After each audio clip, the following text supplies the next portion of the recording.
Hi అండి, బుర్రపాడు కిచెన్కి స్వాగతం. ఈరోజు మన రెసిపీ ములంకాళ్ళతో చేపల పులుసు. ములంకాళ్ళతో చేపల పులుసు ఎలా తయారు చేయాలో చూద్దాం రండి.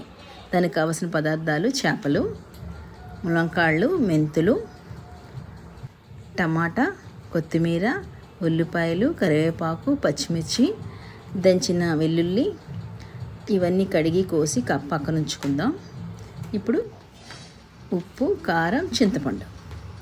ఇప్పుడు మనం స్టవ్ వెలిగించుకొని స్టవ్ మీద కడాయించుకొని దాంట్లో ఆయిల్ వేసుకొని దంచిన వెల్లుల్లి వేసి ఉల్లిపాయలు, పచ్చిమిర్చి, కరివేపాకు, మెంతులు వేసి కలుపుకుందాం.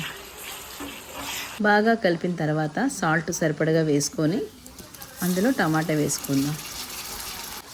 టమాటా వేసి ఒకసారి కలిపి కొంచెం మగ్గనివ్వాలి. మూత పెడదాం.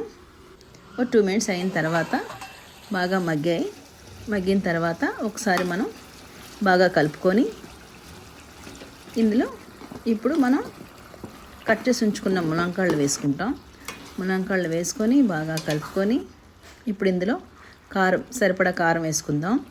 ఎప్పుడైనా చేపల కర్రీ కానీ మటన్ కర్రీ ఏం వండుకున్నా నాన్ వెజ్కి కొంచెం కారం ఎక్కువ ఉంటే బాగుంటుంది. కారం వేసుకున్న తర్వాత బాగా కలుపుకొని సరిపడా చింతపండు వేసుకుందాం.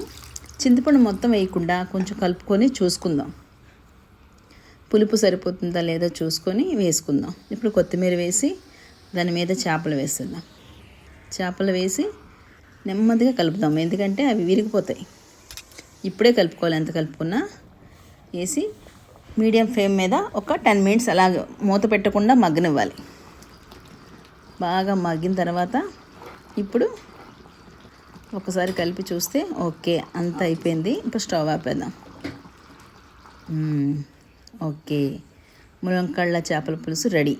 ఇప్పుడు మనం టేస్టింగ్ టైం ఎలా ఉందో చెప్తాను.